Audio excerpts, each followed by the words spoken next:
Hello, and welcome to English Fireside. I'm Clara, and I'm so happy you're here with us today.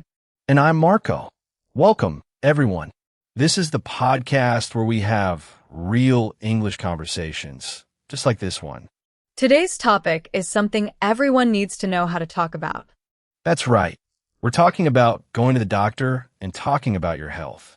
This is such an important topic, especially if you live in or visit an English-speaking country.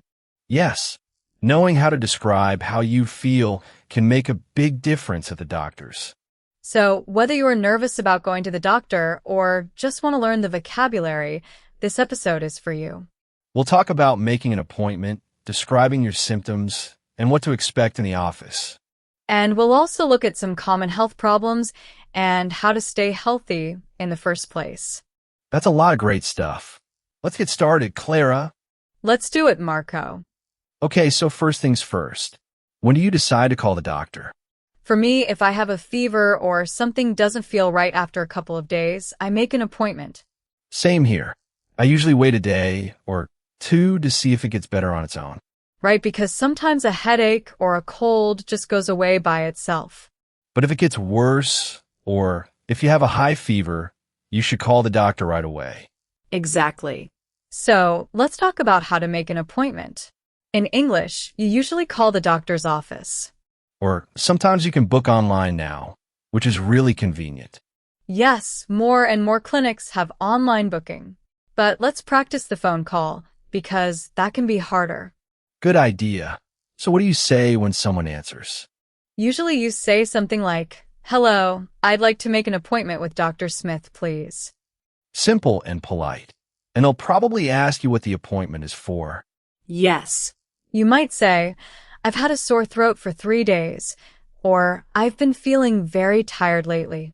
And the receptionist will ask for your name and date of birth to find a record. Right.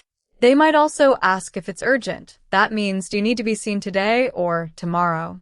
If it's serious, you can say, "It is a bit urgent," and they'll try to fit you in soon. Or if you can wait a week, you can say, "I'm flexible." Any time that works for you. I love that phrase. I'm flexible. It sounds very natural and polite. It really does. And it makes the receptionist's job easier too. So after you agree on a time, they'll give you the date and remind you to bring your ID or insurance card. Yes. In many countries, you need to bring some kind of health insurance document. Or your health card if you're in a country with public health care. Exactly. And if you can't make it to your appointment, always call and cancel or reschedule. That's so important. Doctors are very busy, and someone else can use your slot if you cancel in time. A slot. That's a good word. It means a time period in a schedule. Right? So you might say, "I need to cancel my slot on Thursday at 2 p.m. Or, "Can I reschedule my appointment? I have a conflict that day." I have a conflict. That means something else is happening at the same time. Great phrase. So now you know how to make, cancel, and reschedule a doctor's appointment. That's really useful for everyday life, not just at the doctor's. You're right. The same language works for the dentist, the optician, any kind of health appointment. Good point. So after you make the appointment, what do you usually do to prepare? I usually write down my symptoms, how long I've had them, how bad they are, and what makes them worse or better. That's really smart. Doctors appreciate it when you come in organized. And I also write down any medicines I'm taking, in case the doctor needs to know. Perfect. So let's talk now about describing your symptoms. What to actually say when you're in the office. Okay, so this is often the hardest part for English learners, describing exactly how you feel. Yes, and there are so many different ways to describe pain or discomfort. Let's start with the basics. The doctor will usually ask, "What brings you in today?" Or, "How can I help you?" And you can say, "I haven't been feeling well," or "I've had some pain in my back." Good. Let's talk about different types of pain first, because there are several useful words. Okay, there's a sharp pain. That's a strong, sudden pain, like a knife. And there's a dull pain. That's more like a constant low-level ache. Like a headache that just won't go away. That's usually a dull ache. Or a throbbing pain. That's when it pulses, like a heartbeat. Very common with migraines. I get those sometimes. Throbbing headaches are the worst. And then there's a burning pain that can happen with heartburn or certain skin problems. So when you describe pain to the doctor, you should say where it is and what type it is. Right. You might say, I have a sharp pain in my lower right side, for example. Or, my shoulder has been aching for about a week, especially when I lift my arm. The doctor might also ask, on a scale of 1 to 10, how bad is the pain? I always find that question hard. How do you decide what number to say? I think 1 to 3 is mild. It bothers you, but you can still do your normal activities. 4 to 6 is moderate. It really hurts and is starting to affect your daily life. And 7 to 10 is severe, very bad pain that makes it hard to function at all. That's a helpful way to think about it. So most everyday pains are probably a 3 or 4. Exactly. Now, let's talk about some other common symptoms beyond pain. Like fever, a high temperature. Normal temperature is around 37 degrees Celsius. If your temperature is above 38, doctors usually consider that a fever. And a high fever, above 39 or 40, that's when you should see a doctor quickly. Other common symptoms include coughing, sneezing, a runny nose, or a blocked nose. Those sound like a cold or the flu. Yes, exactly. And you might also have a sore throat when it hurts to swallow. I hate sore throats, especially in winter when they seem to happen so often. Me too. You might also feel nauseous. That means you feel like you might vomit. Or you might feel dizzy, like the room is spinning or you're about to lose your balance. If you feel dizzy, sit down and tell the doctor right away. It can be a sign of something serious. Good advice. What about feeling tired all the time? How do you describe that? You can say, I've been feeling really fatigued lately. Fatigue means extreme tiredness. Or, I have no energy. I feel exhausted even after sleeping 8 hours. That's a great example. The doctor will then ask more questions, like what your sleep is like. And they might ask about your appetite, whether you feel like eating or not. If you've lost your appetite, you can say, I haven't been hungry lately, or I have no appetite. All of these phrases are so useful. I feel like I'm learning a lot right now. Good. Also remember you can use it's been going on for to say how long you've felt this way. Like, this cough has been going on for 2 weeks. That gives the doctor really important information. Let's now talk about some specific common health problems and the vocabulary around them. Good idea. I think colds and the flu are probably the most common reasons people go to the doctor. Yes. A cold usually gives you a runny nose, a sore throat, and maybe a slight fever. And the flu is more intense. A high fever, body aches, and you feel very weak. With the flu, you often feel like you can't even get out of bed. That's a very clear sign.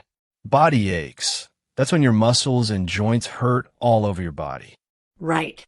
Another very common problem is a stomach ache or digestive issues. Like when your stomach hurts, or you have diarrhea or constipation. Those are uncomfortable topics, but important to be able to discuss with a doctor. Absolutely. You can say, my stomach has been hurting for 2 days, or I have an upset stomach. Upset stomach is a polite way to say your digestion isn't working well. And what about allergies? Those are very common too.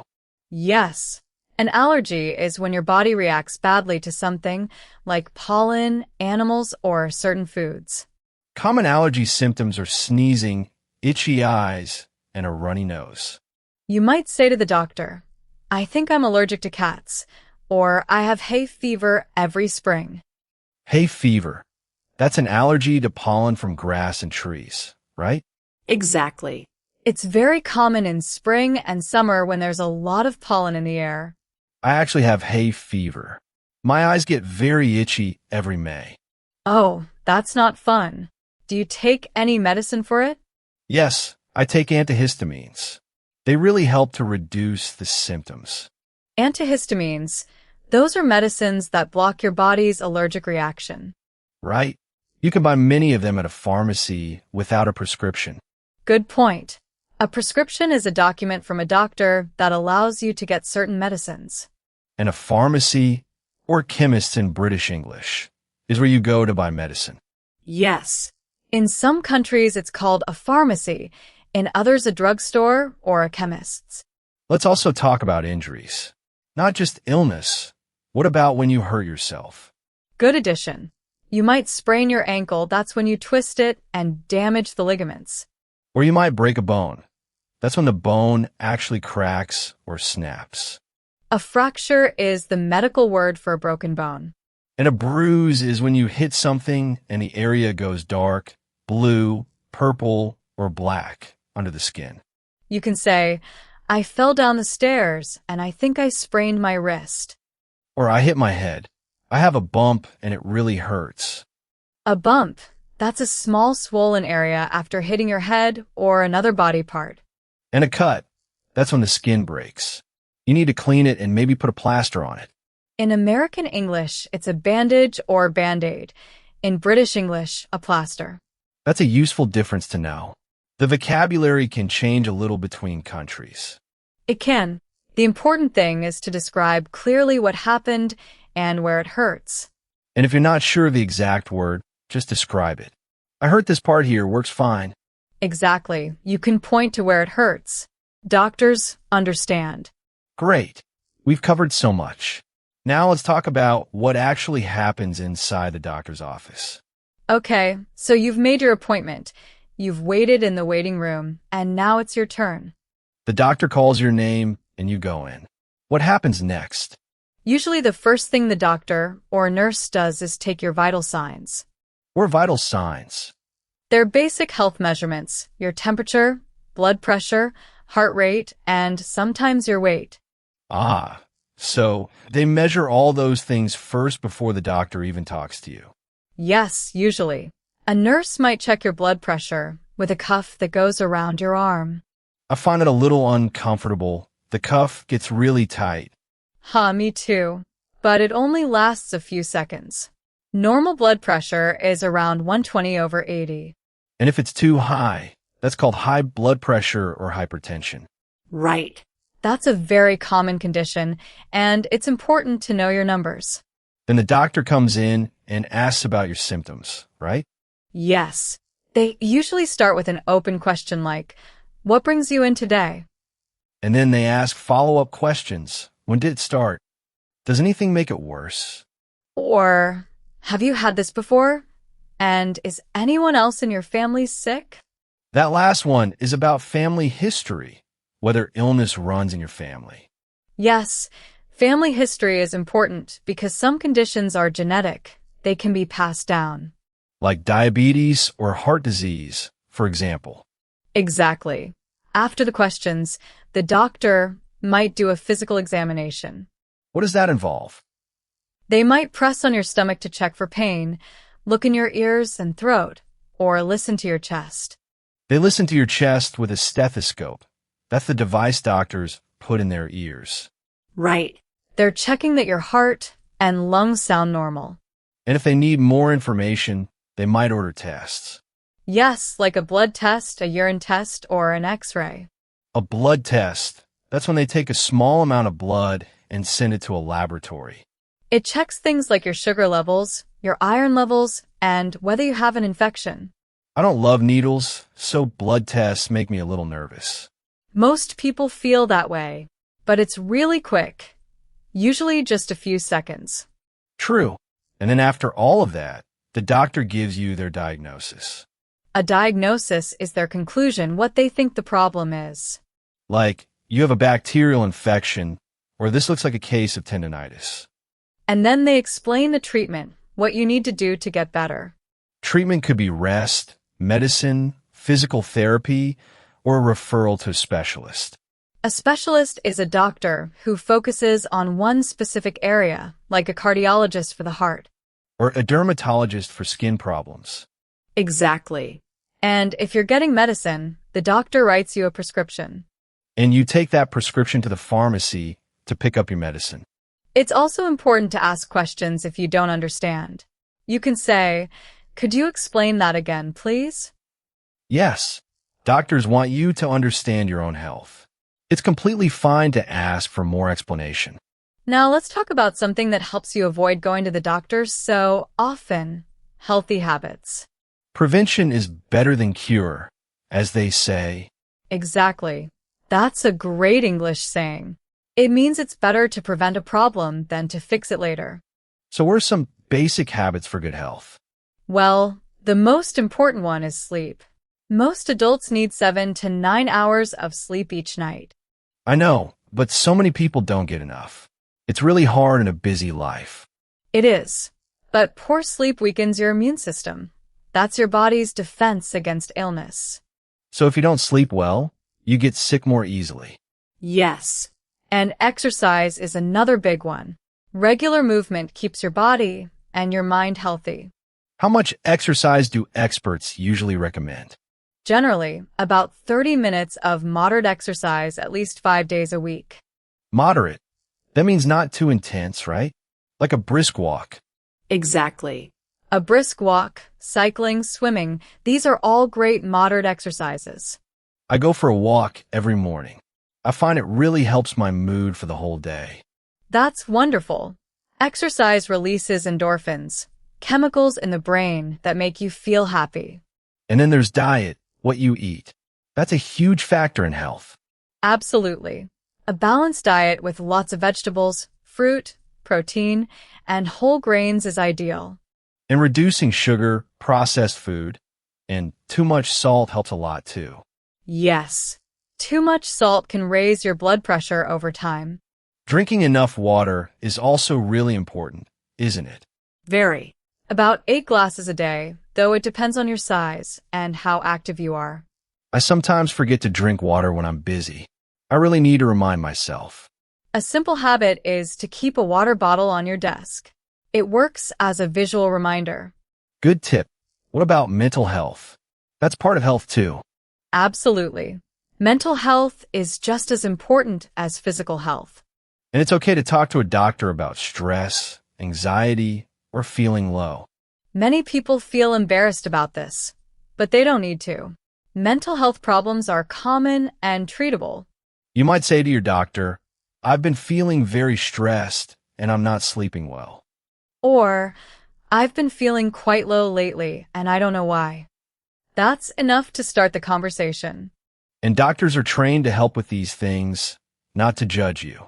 Exactly. Another important habit is regular checkups, even when you feel perfectly healthy. A checkup is when the doctor looks at your overall health to make sure everything is fine. Think of it like a service for your car. You don't wait for it to break down. You check it regularly. Huh, I love that comparison.